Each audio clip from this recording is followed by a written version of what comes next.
Well,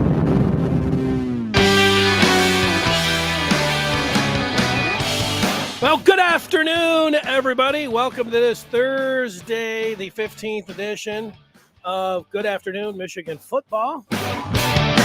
On the Maize and Blue Review, I'm Dennis Fithian, and we're ready to kick this one off. It's going to be an exciting weekend. And we're not even there yet. It's going to be an exciting Friday. And if it's exciting if you're a Michigan football fan. Let me just put it out.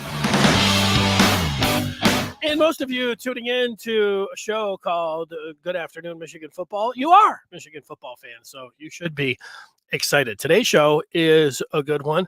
We're going to sit back and chill and watch and talk about and interact with Michigan's best drive of the year. Michigan has played 13 games already. They have had a number. I mean, when you win, this is, you'd say it goes without saying, but, and it's not going to be a surprise to you when you win the Big Ten, when you win a Big Ten championship, when you go undefeated, there are going to be a lot of key moments, key drives, and best drives of the year. A couple days ago, we did best and biggest pass of the year. Yesterday, we did best and biggest run of the year. Today, we're doing a best drive of the year. But we've got a lot of other things that we need to get to, and I'll just put it up on the screen for those of you that are watching and those of you that are listening. We will read it off the screen, so you won't feel left out. We've got 16 days left until New Year's Eve, and that is when the Fiesta Bowl is going to be played with Michigan and TCU. We are counting down those days. We are excited. Would I just hit a fast forward button if I could do so? And take 16 days out of my life and just like immediately, this would be New Year's Eve. Boom. Would I do it? I would not. I'm going to try to enjoy these next 16 days leading up to New Year's Eve. I mean, imagine that. Like, you didn't really like 2022. Boom. It is gone until at least to the, the last day. You might be that excited for Michigan football that you would choose to push that button. Myself, I'm going to just take it day by day and enjoy it. And I am looking forward to New Year's Eve and Michigan playing TCU. So we'll, that's always top of mind. We've got the drive of the year that we're going to start with. Michigan has just picked up what looks like a transfer. He thinks he's transferring in. He looks like he's transferring in. So we'll talk about that. And Michigan has just picked up a commitment. So that is a lot of stuff to get to. And as always, if you're out there like Jason and you wanted to make a point, this is an interactive show. And we put your points up on the screen and, we talk about them and what you have to say. We are going to, when you think about drive of the year, you think of it yourself. When I asked myself this question initially, would it be entertaining for the people to talk about the drive of the year? Are there more than one that people might think of? And I came back to yes on all of that. I think it'll be entertaining. There was more than just one drive. And as I've looked into it, did you know that when J.J. McCarthy starts, and he started in game 2 this year against Hawaii, so he has had 12 starts. When J.J. McCarthy starts and Michigan has their first possession, Michigan scored in those 12 games touchdowns 9 times on their first possession, right down the field. J.J.'s first drive as a starting quarterback, he handed it off to Blake Corum for 24 yards, and then he threw a 42-yard touchdown to Roman Wilson. 2 plays, first possession as a starter, touchdown. And he just kept going. Now, UConn, 4 plays, 72 yards, touchdown. Get into that Big Ten conference. Michigan, Maryland. Remember, Maryland, the ball bounced off his head, so Michigan on their first possession, they're right at the 10-yard line. McCarthy back, Luke Schoonmaker, touchdown. And it just kept happening. I thought myself when I asked this question, all right, what was Michigan's Most impressive drive. I remember the drive at Iowa. We had talked so much about the non-conference schedule. We had talked so much about then, okay, Michigan's first 4 games. Come to find out, Maryland was a little bit more difficult opponent than I was giving the Terps credit for being, and they ended up, giving Michigan a really good test. Actually, when you look at the entire year, maybe their toughest test, and the way JJ played in the first half. But everybody was pointing to October 1st. That was going to be Michigan's first road game. JJ McCarthy's first road start. How would the young buck perform away from the friendly confines of the big house? The answer, really good. He took the first possession and the first drive, 11 plays, 75 yards, right down the field, touchdown. Ended up giving it to Ronnie Bell, who went in and ran it in. It just kept happening at Indiana. 5 plays, 77 yards, touchdown. Michigan on their first drive. The only 3 times that Michigan didn't score with JJ at the helm. Against Penn State, they drove down, settled for a field goal. Against Ohio State, remember the Buckeyes scored their first drive. Michigan came back and answered with points, but not a touchdown. They settled for a field goal. So when McCarthy starts a game for Michigan this year, Michigan has come away with points 11 of those 12 possessions on their first drive. Impressive. The one that they did not get a touchdown or field goal, you probably will remember the game against Michigan State, where they got it into Spartan territory, barely over midfield, and then Cornelius Johnson fumbled. No points, no touchdown, but Michigan was able to survive that game and get a victory over the Spartans. What was that? A 29-7 final. But when I ask myself that question and I'm going through it all and everything, and it's not just first possession we're talking about any possession in any game that comes to mind. It's none of those that have been mentioned, although the one that came to mind first was that Iowa one, because I had thought about it all year long, just like you. And, Michigan was the hot knife through butter and went right down there and scored. And it was like, wow, they did that a lot this year. I mean, that you were, as much as Michigan's defense was spectacular with their adjustments at the half, and they came out and dominated in the second half defensively, scheming things up. Jesse Minter and Steve Clinkscale, the co-defensive coordinators, Minter Klink, if you will, they were awesome, and they deserve all the plaudits. They were great. But Michigan offensively, with Matt Weiss and Sharon Weissmore, they were as impressive, almost as impressive, I guess, as impressive with their halftime adjustments and what they were able to do offensively with their play sheet and the script, and how U of M was pretty tight at the half in a lot of these games. And then they poured it on offensively, and then they stiffened defensively. Again, when you go undefeated, you're going to have a lot of this. When you look at the numbers, spectacular for Michigan. You look at the adjustments, really good. Drives of the year, I mean, it's a lot of fun. Like if this was a 5-7 team or something, sitting around talking about best run of the year and best pass of the year, you do all of that, it's still fun. It's a team. If that's a team, we were covering here, it wouldn't be a whole lot of fun talking about a 5-7 Michigan team. But, this is a banner year, and the best is yet to come. So, with all of that, the drive of the year, let's see right here, Mark is on it. And this is it, Mark. The drive of the year, Mark pinpointed. First one I looked up, and it was on. And let's just say we are going to go through this particular drive. Let's start it out. Now, we're not just going to show you the whole drive. We've got those that recruiting news to get to. So we'll be in and out of this game. But here's Michigan starting it out. And you can see they are in the third quarter here with 6 minutes to go. This is Michigan's drive of the year. Now, I already watched this today.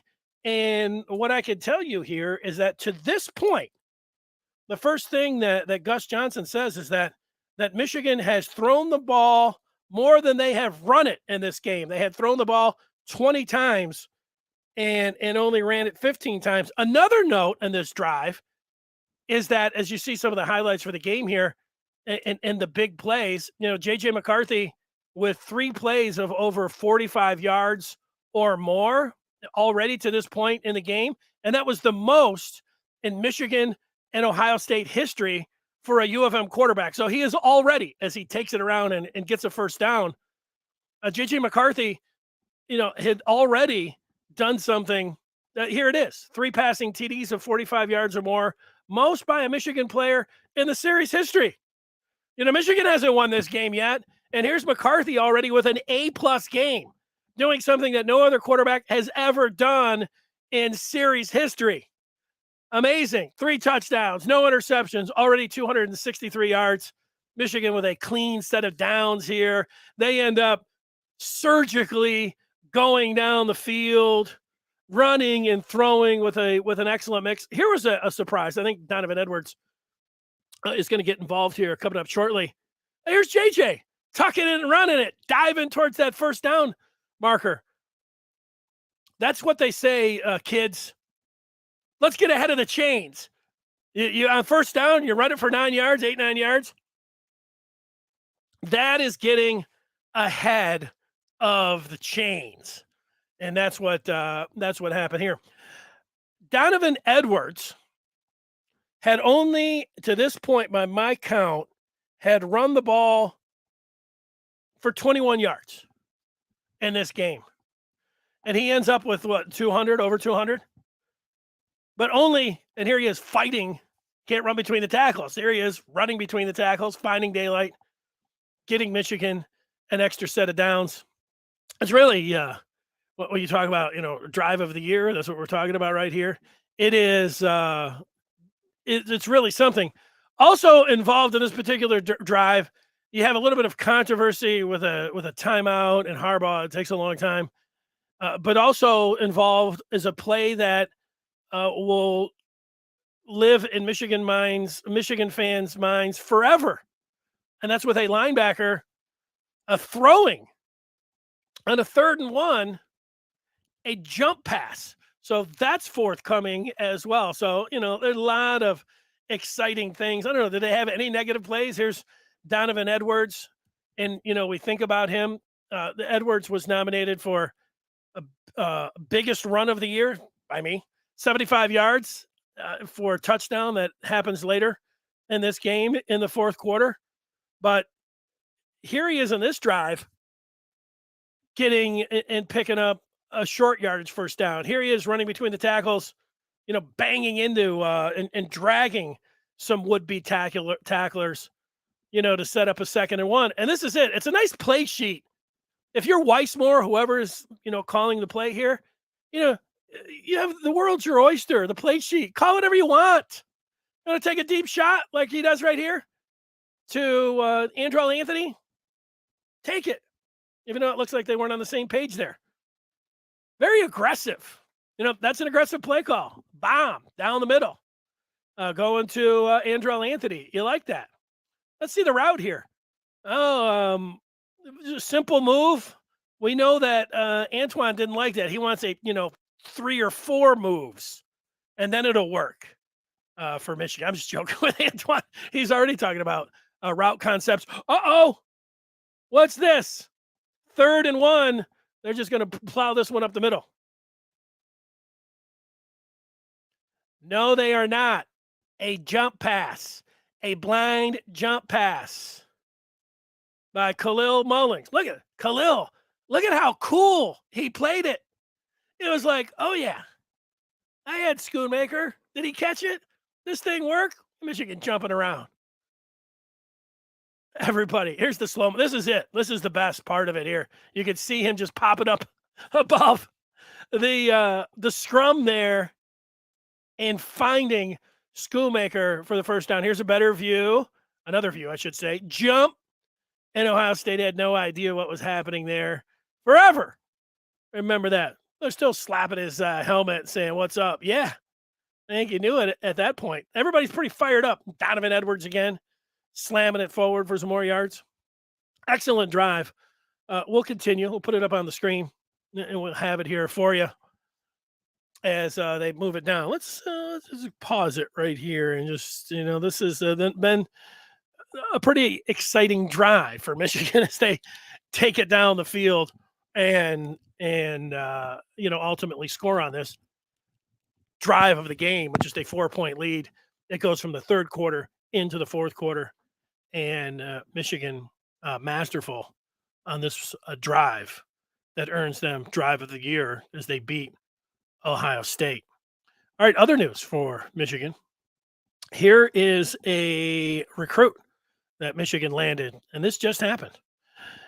They get RP3, Roderick Pierce the third, a 23 signing period. The early signing period's coming up on Wednesday.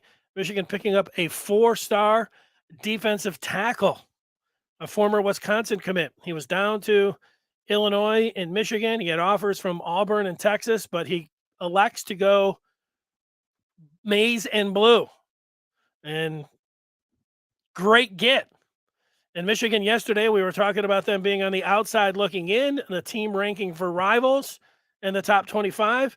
This particular 4-star moves them up 5 spots from 26 to 21. Boy, you can really vault up the rankings with a big time commitment, and that's exactly what happened here with RP3, who now you expect to be part of this class for Michigan coming up on Wednesday. Here's the particulars with him: 6'3", 285, defensive tackle out of Brother Rice in Chicago, and this lifts Michigan's now total commitments for this upcoming class, the 2023 class, to 19. Now, that is a very good get for the Wolverines. Congratulations to Roderick Pierce III and his entire family on his commitment. And there you go. We've got some transfer news that we're going to get to here in a moment. Let's knock down some of the feedback. Antoine was mentioning Antoine feels that the biggest story, this isn't about the biggest drive or the biggest, he just says biggest story, should be instead of U of M running a basic route, they actually ran a double move slant. In fact, most of the routes they scored on double moves, which I've been calling for all year. Now, I think you can take credit for that, Antoine, and I'm no football coach and everything else, but the first long touchdown to Cornelius Johnson in this Ohio State game was a 3rd and 9, and JJ McCarthy just threw it over to the left side. Cornelius Johnson caught it, made a move, ran down the sideline. No double moves, no route trees, just out there, throw the ball, play. The next one in the first half that Cornelius Johnson scored on, the 75-yarder. Now, you may have an all 22, and you may be able to see a route developing that you call some kind of double move or route tree that you have been calling for. What I saw was McCarthy whipped the ball down the field, and Johnson was open, and he hit him. And Johnson had to come back a little bit. It wasn't, picture perfect, but he hit him. Quarterback throws, receiver catch, touchdown. Now, maybe you're right. The other 45-yarder that he threw to Loveland, that looked like a tight end just going down the seam. And you know what McCarthy had did there? He spotted his receiver, and he put it on him. And he scored a touchdown. Now, again, you might be right. It might have been some sort of route tree that you have been calling for. I'm not 100% sure. It sounds like I feel like, it wasn't all that because I didn't actually see all that. And again, I don't have the all 22. I don't know how you actually saw that, or maybe you were able to piece it together by him running in and then you slowed it down. So he had to have done some kind of double move. And hey, if you think that's the biggest story because you were calling for it, I'll say congratulations, man, you're on it. You definitely did want to see more route trees and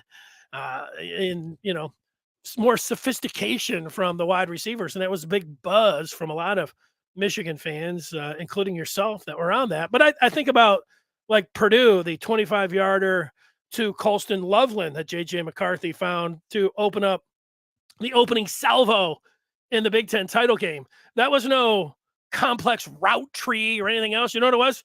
as J.J. McCarthy rolled out and he fired the ball down to the end zone into a double team, and Loveland went up and made a spectacular catch and scored a touchdown. There was no complex route tree or anything that you're talking about there. It's just running on down there. Touchdown. Let's see what some others have to say. Account 22 says that Mozzie is good to go with a court date getting moved to after January 12th. Yeah, I saw that since January 12th, if Michigan wins on New Year's Eve, the championship game is played on January 9th. That date does set up nicely for Michigan and Mozzie Smith. I don't know. Was that just the luck of the draw? Was that Michigan getting some help from, the local authorities, the judicial system? I don't really know. I think it's worked out. So that's nice. Let's see. What else do we have here as we go through it? We got people giving each other shout outs. That's good. Sharon Moore. Here's Mark giving Sharon Moore being the most underrated coach in the Big Ten.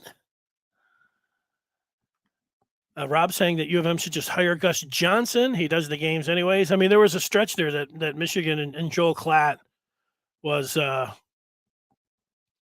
doing a lot. Antron is proud to see Michigan run something other than a go route. All right. Here's Neil. Got a little a recruiting thought. Why can't Michigan recruit with top schools? Is it NIL, or is this coaching staff just bad? Recruiters, or Harbaugh's conservative approach to his offensive scheme attracts top talent in skill position? Yeah, I don't think that it's anything to panic about. I think that even when there wasn't NIL, there was NIL. Teams were still paying players. That just didn't get talked about a lot, and Michigan was able to traverse and have some success recruiting. But they still, just a few years ago, finished 24th in recruiting, and people were complaining about that. And that class was really big in these last 2 years. You do have to pull top talent. I'm not kidding anybody else, but as we've been over, the coaching staff being bad recruiters. Well, they were a top 10 class. Now they have different coaches this year. So if you want to signal some of the guys out and say, well, maybe these guys aren't up to snuff. I think that where you're seeing the lack of 5 stars and 4 stars, the very top guys want guaranteed signing bonuses. And we can go over it a million times. They want the money up front, and they're getting it. And Michigan has decided to go a different route. So, and here's the one thing, because previous to even this year, even though Michigan already had won the Big Ten and been to the college football playoffs last year, finally it was like, they don't have to have that and have other teams use that against them in recruiting, because that used to be a big stickler. And I saw it. Guys want to go somewhere where they can win. Guys want to go somewhere where certainly they can go pro. Guys want to play for championships.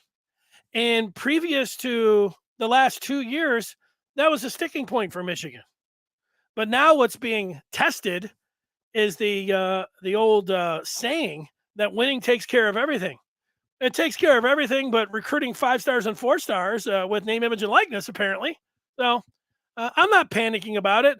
I do think this is a test year for U of M. And with Harbaugh having the success that he has, if after this, and if Michigan doesn't get the kind of players that they want, if Harbaugh, wants to, continue having success, he will make a decision. Let's just keep plugging away the way we're doing it right now, or they'll change one way or the other. we can sit around and hand wring and gnash our teeth and accuse people and talk about all kinds of other things, but Michigan has done everything else. They say, they have checked all the boxes. Michigan has checked all of the boxes except the one that says that they're not giving up front money. That's the only box that they haven't checked. So they'll have to make the decision. And the great thing about Harbaugh is he is in such a great position because of the power that he has now. Whatever kind of money, power, whatever direction he wants to go, he can do it. And so he will either have the box of the NIL, he will have this box, and he will either say, okay, he can do this, and he can check the box, or he cannot. And then, Michigan's going to have to go with the way they've been doing it. That's it. You want other people telling you other things or something else? That is how it's going down. Let's look at the drive of the year, a 2nd and 4 into Ohio State territory. Michigan with their offensive line. There's Hayes. There's Keegan. There's the Ohio State coach, as he's called now by Michigan fans, third base. There's third base. He looks worried. Man, I didn't notice how. Look at the wrinkles on it, the frown. You can just tell, the pain right here as Michigan gets down inside the red zone. And they hand it up the middle to Donovan Edwards. A lot of Michigan fans, even though the Wolverines were leading at this point 24-20, I'm sure after that play call, they know it's coming. Stop running it up the middle. You can't just do it like this. And here are the Buckeye fans. What are they doing? They got 3 fingers in the air, or is that just the Buckeye salute? The 1 finger in the air that the Ohio State fans. Yeah. Quick story. First time I ever went down there with a friend, met him for breakfast, and this little old lady sat across from us, and he was like, "Good morning." She gave him a flip. She flipped it right off. He said, that was the Ohio State salute. Oh, look at this. Michigan picking up the first down, or did they? Right on the line. It becomes like a 5-minute stop here. But you might not have liked the idea here of just running the ball on a 3rd and short. But look at Edwards. Gets a little skinny there. Gets to the line. And, they force Harbaugh to call a timeout here. And then Harbaugh's like, where's the play clock? It's running down. Does Michigan know what they're doing? This crew doesn't know what the hell they're doing. So Michigan has to burn a timeout here. Everything's everybody's frustrated. Harbaugh is, at least on this first down. Is it first down? Is it 4th down? They moved the chains. What's going on? Here's JJ's like, I want some more time. What's up with the play clock? Harbaugh's mad. There you go. There's a little bit of time. I could fast forward a little bit, but we've got to get to that transfer that I was talking about and some more feedback. This just happened. No, not this. That's more Harbaugh yelling. I don't mind watching. Let's take that down for a second. This is what I want. This guy, Ernest Hausmann. He put on Twitter, next chapter, go blue, committed. Michigan transfer. And he's got the jump man and everything else. Played for Nebraska, committed to Nebraska, a 3-star linebacker out of Columbus, Nebraska. He weighed 210. He was 6'3", 210 out of high school. And he wants to come in as a linebacker for Michigan. Here you go. And, you start looking at the numbers, and here's if you're somebody that thinks, well, does this signal that one of the linebackers on the team is going to transfer? Does this signal one of the linebackers on the team is going pro? What about some of the younger guys, going into the portal? What about recruiting? Does this X out everything? This is the part of the plan that becomes pretty, difficult. Like, maybe all of those things. There's a lot of different things that could be going on there. Somebody could be going to the portal, forthcoming. Somebody could be transferring. Somebody could be going pro. You got all of that, of the possibilities with this as a transfer coming in. So is it good news? I mean, if he's an outstanding player, it's good news, right? Who's leaving, because of for whatever reason and the numbers.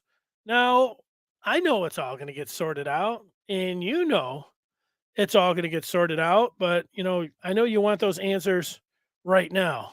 And you know how you get those answers right now? Well, I'm going to let you know how you get them. You join the Maize and Blue Review because Josh Henschke and Trevor McHugh and staff, that's what they're working on. The numbers, who's coming, who's going, who's committing, who's transferring, who's going to the portal, who's going pro. They're up to speed on all of this to the second. They're not putting anything wild out there and taking shots. They're reporting. They're talking to their sources. And you want to know what's going on right up to the second. You give yourself or you give somebody you love the gift of the Maize and Blue Review. And when you do that, then you can call them and you say, what the hell's going on over there? And then you'll know. You'll know before anybody else. And you've got all of that stuff going on for you. And, this being the holiday season and everything else, it's a great prize, a great gift. Get that premium access for a full year for $22 right now. Use the code MBR Holiday. You're going to buy a tie for $40. You're going to buy some golf balls for $55. Give your dad, if he's a Michigan fan, a gift of the Maize and Blue Review. You're smart. He'll smile. He'll love it for sure. He'll go on there and he'll say, that 50 who does the podcast, he's on the Maize and Blue Review posting board, putting questions and talking football all day long. He's talking route trees. He's talking passing concepts. He's talking about what's going on downfield.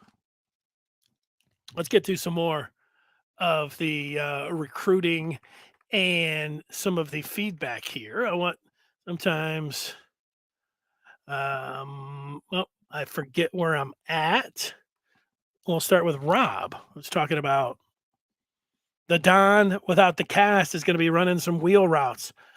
We won't be able to call him the one-armed bandit anymore, but I'm fine with that. And I think you're fine with that as well. The Don, I would think that you would be able to do anything with the Don. Whatever your call sheet, whatever you're sitting around thinking, we've got a chess piece. And in chess, you want the queen that can go anywhere. You want a chess piece that's versatile. You've got Dono. And you can do anything you want with that chess piece. You can move it anywhere. And you end up looking pretty good. So I'm with you there. Mark asking a question, how the heck do these analysts pull records like JJ throwing 3 plus 45 yards in this series with Ohio State? Stats out of thin air. What software or access do I need to get this encyclopedia? It's not as tough as you think, Mark. I think you go to, you can play around with it a little bit, but you go to College Football CFP Reference.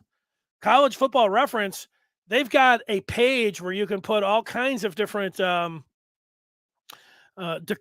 declarations in there, all kinds of different ways, 45 yards, specific series, and set it up, and you push go, and you sit around all day with that thing. And it might take the pro football one's pretty good, but like a lot of places, to be able to use it all and to be able to get all of that, you have to have the premium access to some of that.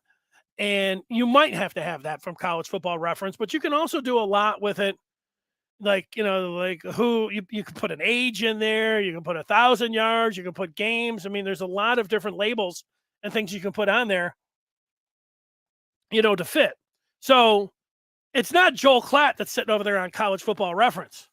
If you ever look up there in those broadcast booths, they got a couple spotters, they got a couple other dudes. They're going to have a person or two that is going to be sitting around that's pretty good on the computer. I'm going to be able to sit over there and, get the record book out, got all kinds of different things. And that's their job. during the game to be able to pull that kind of stuff out. And back in the day, these are the guys that used to, carry heavy briefcases up there. They had all kinds of record books and, and they had all these different things. Now, you can get it done on a pretty thin computer, as long as you know where you're going, as long as you can, set the right adjustments for what you're looking for. That's what they do. So, they make the announcers sound good in a lot of ways. In a lot of ways, they are good, but that's how they get it. Let's get to this best drive of the year. Michigan has now moved into the fourth quarter. This is the first play of the fourth quarter, drive of the year for Michigan. And they get down here and they're trying to put it in. And remember, we watched all year long. Here they are running it up the middle again. Stop running it up the middle.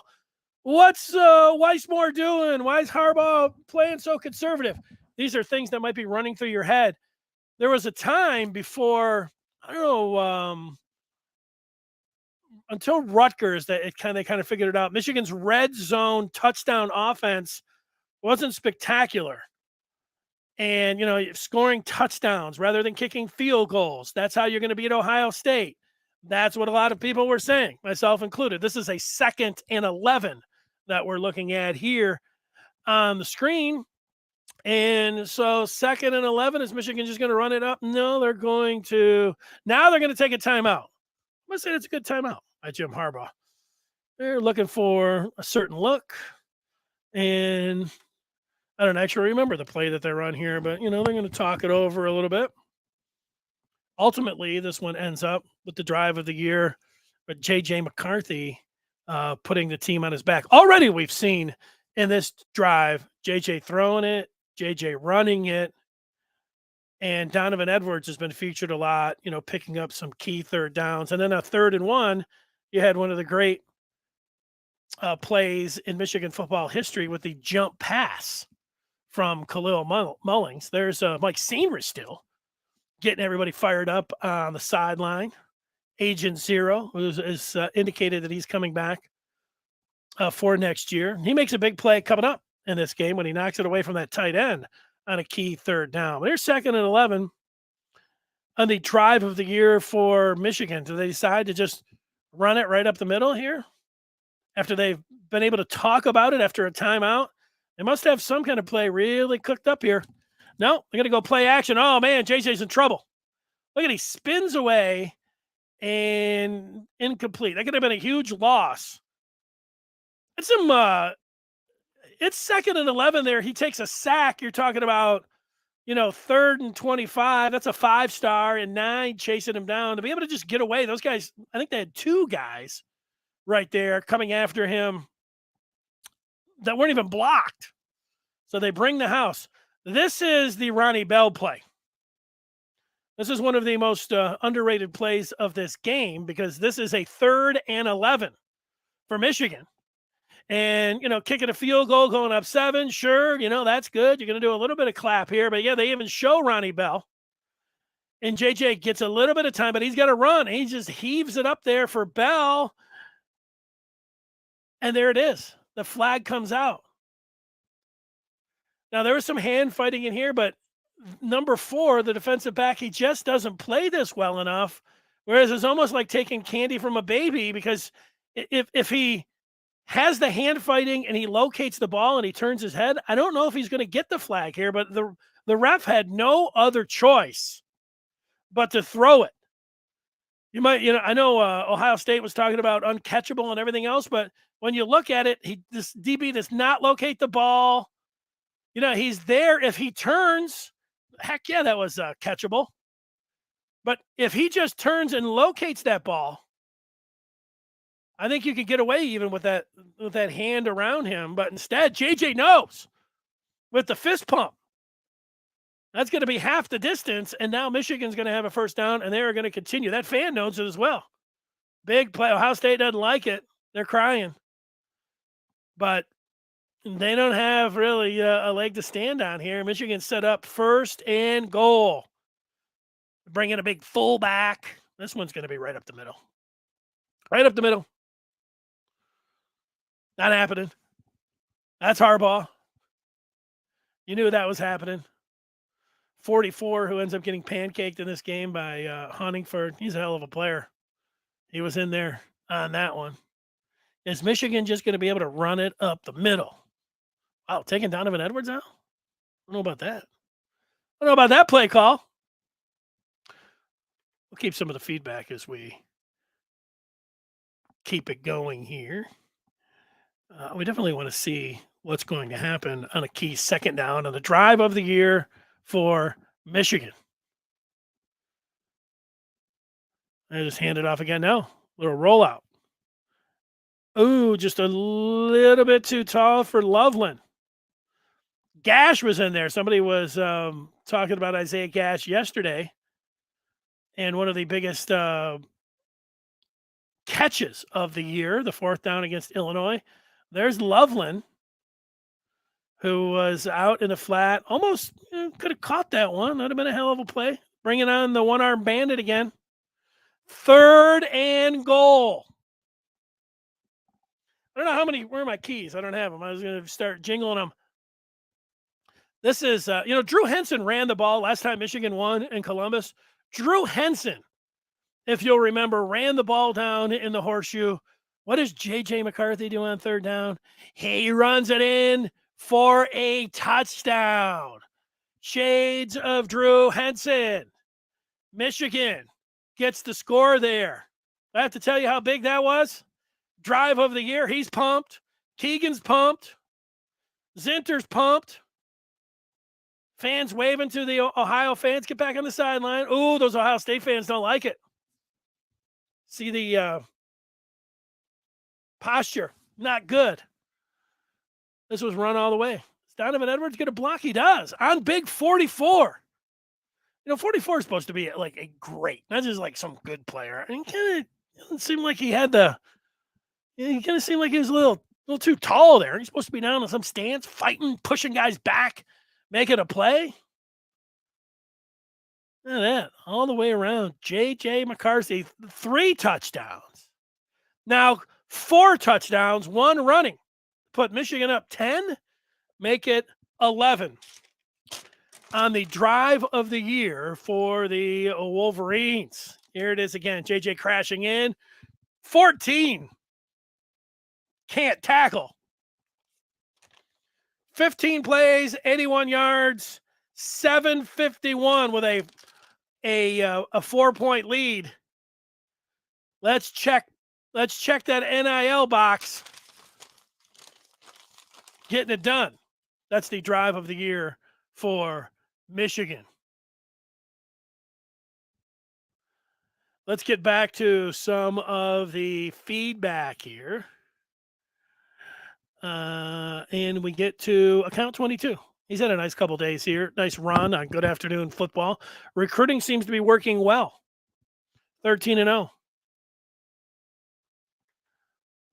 The last Edwards run, I thought Gus called it out as an 85-yard run. The first one was 75, you're right. The second one was 85. If I said it differently, I was wrong. And you were right, Mark. You're exactly right. The second one was an 85-yard run. Wayne says statisticians ask questions, put it into Google. Yeah, Google, all kinds of different machines to be able to help you out. College Football Reference. I don't think you're getting the, as somebody who has tried different things on Google, specific to statistics for a football game, one where you're looking for the most 45-yard touchdown passes in series history, you're going to need a specific college football machine to get through that. You're not going to be finding it on Google. Andre's like that pancake. Yeah, that was one of my favorite plays of this game. Antoine, I don't know if this is a little salty from Antoine here, saying don't start talking recruiting with some of these fans. You might be to me too, Antoine, because yesterday you were telling me, and I was like, I'm not. I'm going to have to wait for a 24, and actually, the guy that you were talking about, maybe the other one too, was actually a 23 recruit. So that one flew over my head. I have to admit, when it comes down to Michigan football recruiting, you can follow it and you could be into it, but People that follow recruiting, they're more than just following it and into it. It is all day, every second, every update, everything. You have to know every little thing that's going on and every move and every date and every visit and who's on what, and who's on third and everything. And it changes. And it's not just a fluid situation. It's fluid, but it rapidly is changing. So yeah, I mean, I try to stay up. You guys, I can learn a lot, from Michigan fans. You need focus. You need intensity. You need smarts, and you need to be able to really. You can't just jump in and know what you're talking about. One time. You got to do it all the time, every day, or else you get exposed. Man, I get that. What you're saying, Antoine. You are somebody that's up to the second. We talked about Mullings not being able to see what was going on, and Wayne is correct. Could have been a touchdown. Account 22 is enjoying the verbals from the tight ends for the 24 class. Montrell, who jumps in about once a week, he's saying he's with you. Harbaugh can't recruit a decent offensive skill position to save his life. The offensive play calling sucks. The scheme sucks. I think he's being sarcastic there. Right? No. I don't know why that would be the case. Mark says the best drive because of execution, play calling, and the stakes could not be higher. Yeah, that's the one I went to. That's where I was at. The punter's talking about the transfer. Yeah, that's what it looks like. Oh, there's the game. That's what it looks like. This is Hausmann that the punters is talking about. Michigan transfer, committed, former 3-star. It does look like punters that he's in. It's up 13-0, an answer for a lot of people. Michigan is like 7th in point differential. That sounds good too, isn't it? I think Montreal was joking. Montreal, maybe he's not joking because he was talking about he watered down JJ. Yeah, look, here's the thing about being critical and, keeping it real or whatever you want. I think there were points to be made about JJ. People were accusing Harbaugh, making him a game manager. And, like I said, I think there was some truth to what people were saying about, you talking about watering him down. But what happens is that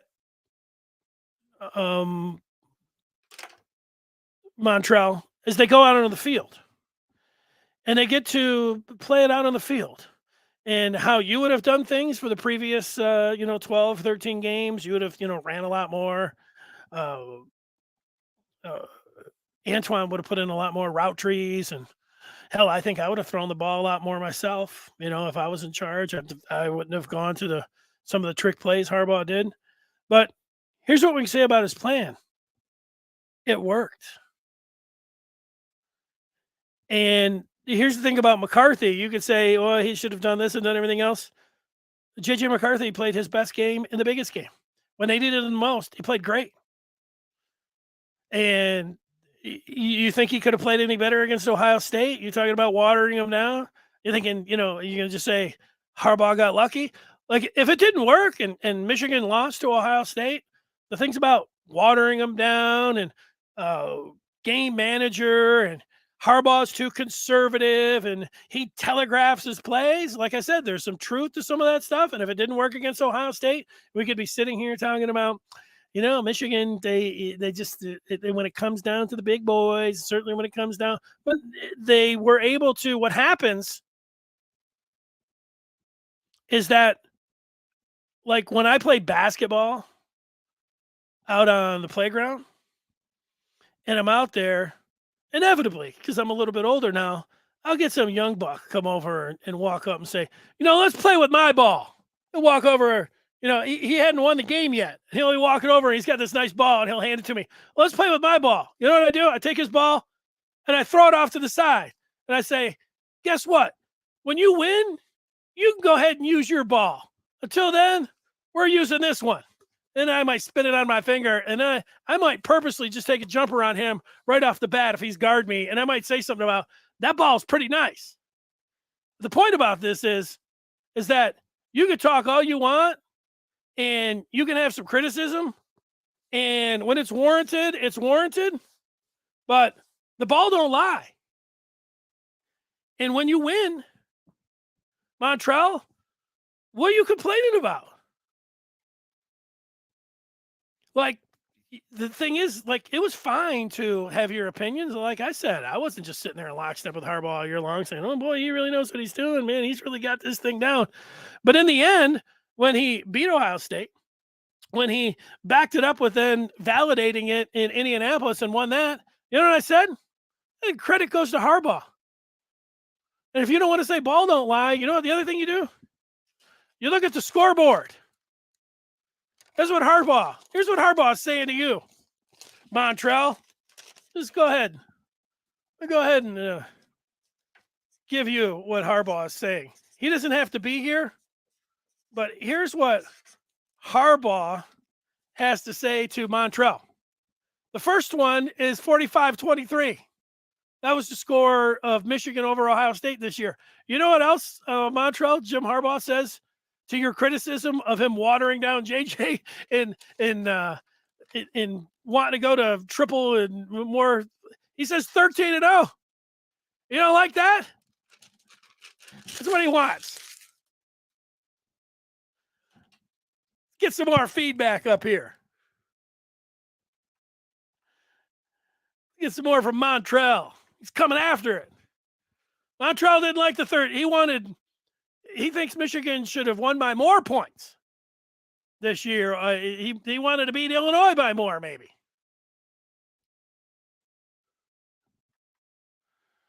Antoine's talking about some recruits that he's looking at. Mark talking about metrics with recruits. Most important one cannot be measured in film. Attitude, the ability to adapt and gel with his team. Yeah, I mean, that's going to tell you, like, look, we might think Michigan's 21 right now. Michigan might be looking at it and say, we got a top 10 class. Now, a lot of the coaches, but that, again, I feel the coaches like in my ear saying, yeah, you know what we're going to tell you? Scoreboard when it comes to recruiting. We're going to do it our way because we don't want, I think they look at the U and the U's down there celebrating big championships, and the U and Texas A&M, who just lost another one of their top recruits. We want to be like Texas A&M. We want to use that oil money.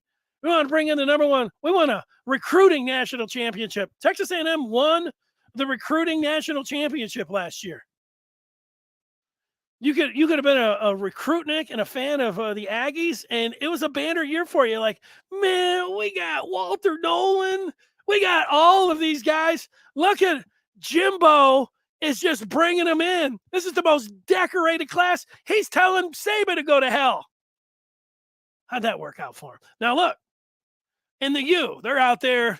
They got gold chains and yachts, and they're giving their guys millions of dollars, and they bring in speed and space, and that yacht sank.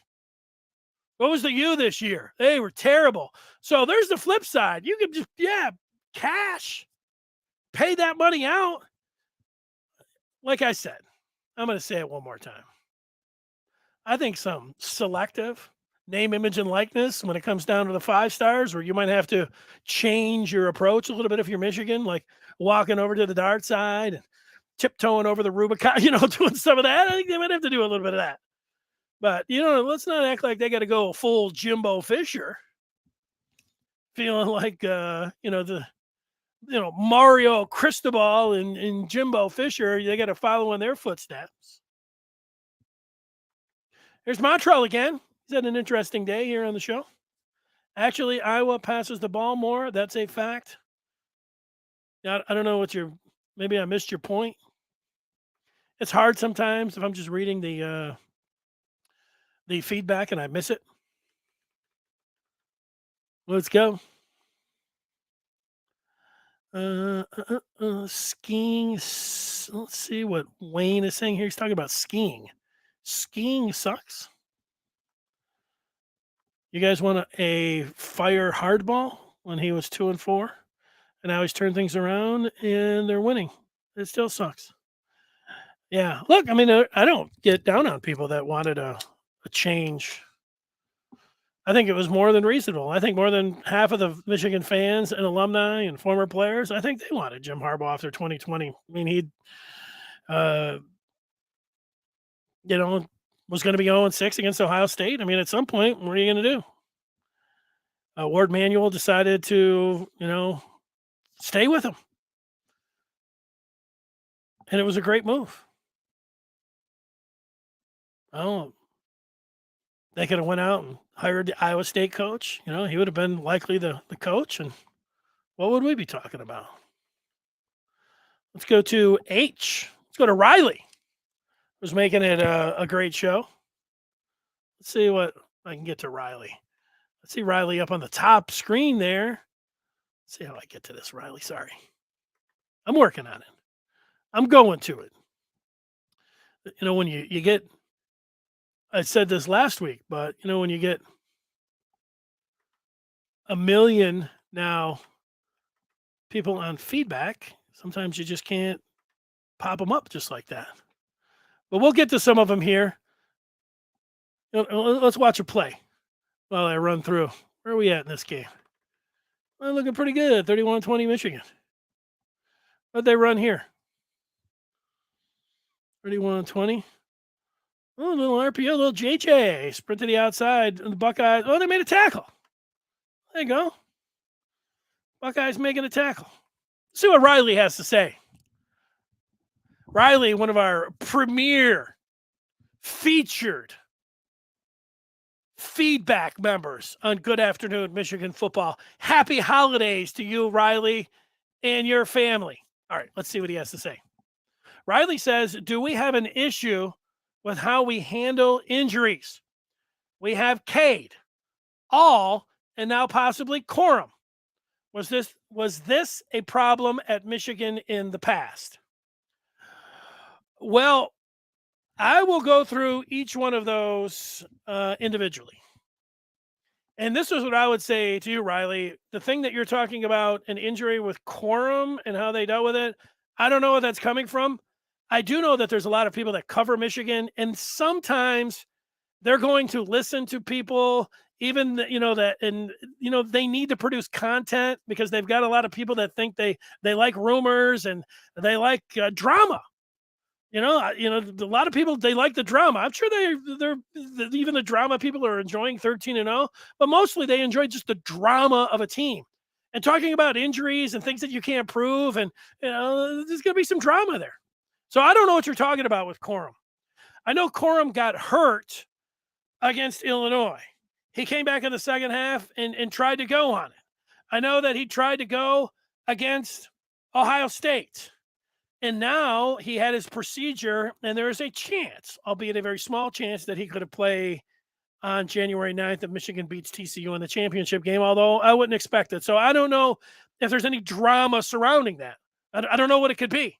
Is there somebody saying that, there's something else going on there? I would say, who's the person that is putting the story out there? Maybe they are somebody that, has some something behind their name, but maybe they're drama filled. Now, the thing with Eric All, he had an injury. Sometimes I haven't quite been able to figure it out. I see what he's saying, and I see his dad is miffed about it. Did Michigan force him to play? Did Michigan advise him to play? Did Michigan not advise him to play? Did Michigan advise him not to play with a certain injury? It's one of those things. I'm not 100% sure. It's going to happen. You would hope that, especially with a guy of all status who had so much success in Michigan and was a captain, that, that they could all figure things out. When you start going for second opinions, we know how that works. These things happen with every team. And you're going to have a drama like that. Any team that I've ever been on, it's girlfriends, it's money, it's injuries, it's playing time. This is high school. Imagine stepping it up by $1 million. You're going to have these issues. You would think that with a winning team and a winning program, you wouldn't have as many, but people, everybody wants to be a superstar. Everybody thinks they're getting taken care of. And, you don't like what a doctor's telling you. You don't like what a coach is saying, for you. You can get, those things are going to happen. You could be, and I'm not taking up for Michigan. I'm not taking up for all. I don't know what went on there. But here's what I do know. I know that these situations happen. Now, if you want, this is what all's saying, you can look on his Twitter page. I mean, look at his old man. He's bad-mouthing Michigan. I don't know if he has a point. Now, the thing about McNamara is I don't think he has much of a point here. He went on this podcast talking about, well, he had hurt his knee against Michigan State, but that was a whole other story. And then when he hurt it this year in the UConn game, Michigan had told him that one thing, and then he went out and got a second opinion, and they were telling him another. But then he said, but there's a whole other story about what happened in the preseason. Two things there when you listen to somebody. When they start telling you things, and then the McNamara said, well, there's a whole other story with what Michigan State said. Well, what do you mean there's a whole other story? What is it? I'm not giving you, you're playing the drama card. You're playing the I'm upset card, but you're not telling anybody what happened. You're saying, well, I'm not going to get into it, but it's a whole other story. Dismissed. When you get into, he may have had a point that Michigan might have wanted him to play this year, and their doctors said one thing and he had another. He may have had a point there. But when you're getting into, and I understand that he was upset about how things worked out with him starting and everything. But when he said, yeah, there was a lot of stuff going on with the team, but I'm not getting into that. Why not? Those are the two things, the two biggest things that we want to hear from you on, and you're talking about, you're saying that you're not getting into. You know what? I'm not listening to you, Cade. I know that there are problems there. Most Michigan fans have wished you luck. Same thing with Eric All, because they understand that things, even when you're a captain, even when you're a quarterback, that you can get upset. Parents can get involved. The doctors can get involved in all of it. Go find people that like the drama. And look, you get a losing team. Look up at East Lansing right now. That's all people are doing. Backbiting, nasty stuff, back and forth. Craziness. Can't recruit, money this, because they don't have anything else to go on to. I prefer to focus in on the games and what happens there. Scoreboard. And here's the thing about Cade McNamara. If you're just joining us all the way back at the beginning of the show, I said, hey, what the best drive of the game, what was it? And it ended up being in this game that I have up on the screen, Michigan, Ohio State. And there's the one half of Minterklink. Oh, is this this could be the big play by Senior still. Let's see. In fact, I think it is. Get the tight end down here, drags across. Senior still ends up knocking it away from him. Let's see. Oh, big play. Nice play. Look at Mikey. That's what the team calls him. Coaches call him. And in this situation right here, that's what I'm calling him. Mikey Sainristil. Still. Let's look at it. Head on a swivel, sees the ball into the chest, gets his hand. Oh, that was going to be a catch and a touchdown. Ooh, and he knocks it away. Look at him. Plays that ball perfectly. Doesn't interfere with him at all. Textbook. Yeah, Jesse Minter likes it.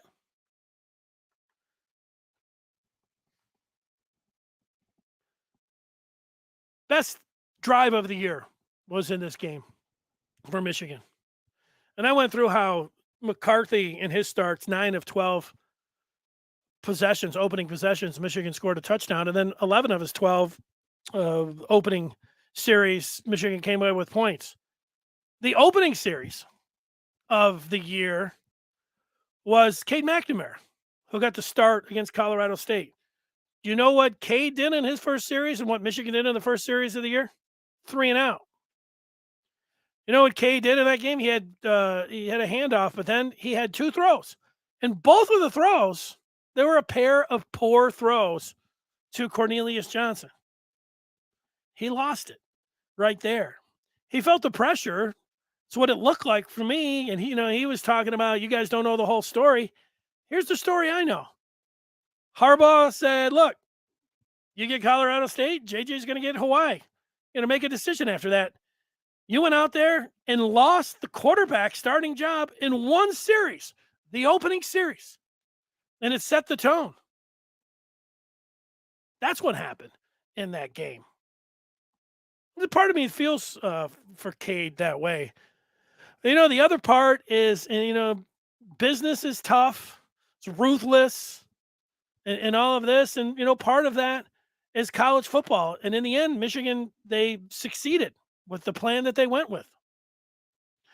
And I'm sure that, there's somewhere in there, Cade's a competitor. He's thinking, if I would have been in there, I'd be 13-0.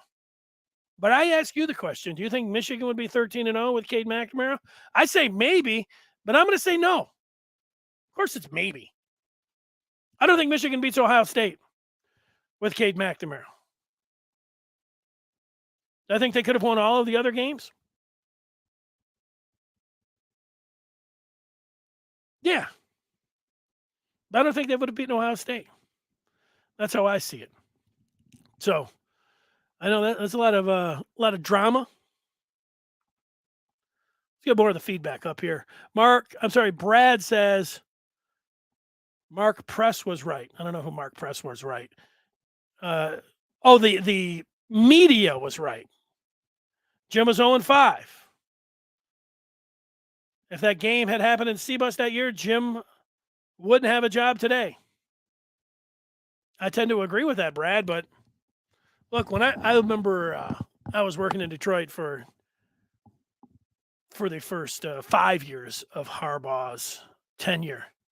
And by year 3, there were a lot of people that were turning on Harbaugh. Like, he's had 3 years.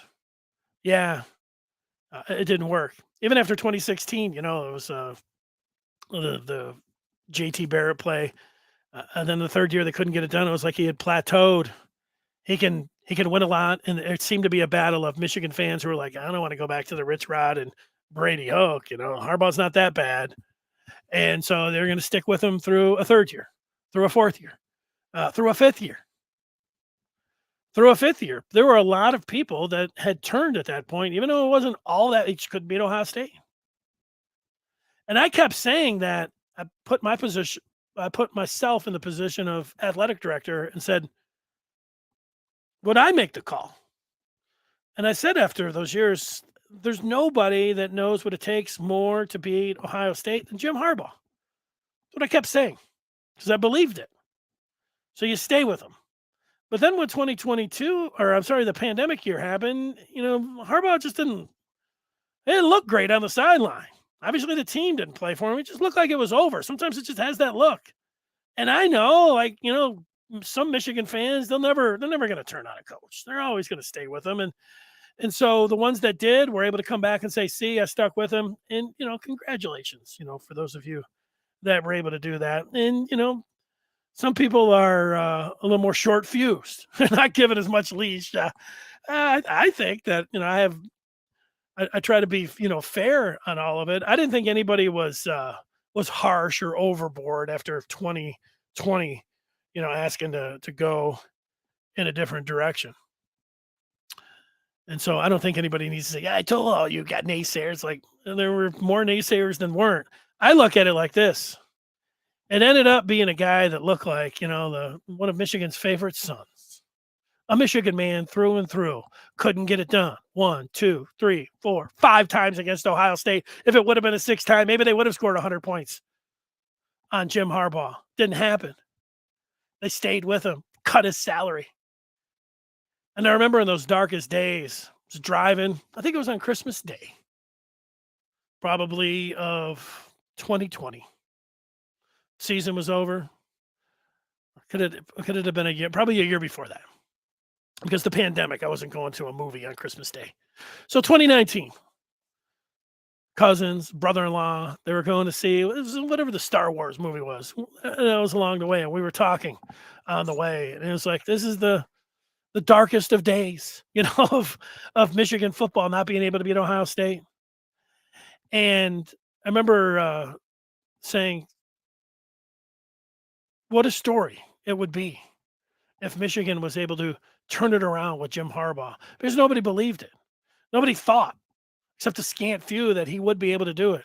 And then he's done it. He's completely turned it around from looking like it was never going to happen to most people getting ready to move on. And now he has them on the precipice. It makes a great story. And if he could finish it off, it'll be the ultimate Michigan story. From the beloved son who people had, all were ready to say, it's just not going to happen, to him now, everything that you dreamed about when he started, having you right there. It's all pretty amazing when you think about it, all of that. Let's see if we have any more. I don't know. Montreal had an interesting day. I don't know why he's talking about. I don't know what he's on about. I think it's falling off. The feedback. Thanks for joining us. Tomorrow, you guys want to know about recruiting? From now till tomorrow, I'll be diving in. I'll be looking at the numbers. I'll be looking at the recruits, the percentages. I'll be making some calls. Who's in? Who's out? What's happening up to Wednesday? Does Michigan have a shot? NIL, transfer portal. Those are the kind of things I'm going to be working on over the next 23 hours. I hope to see you here tomorrow at 1 o'clock. Till then, everybody have a great day. Thanks for joining us. Bye.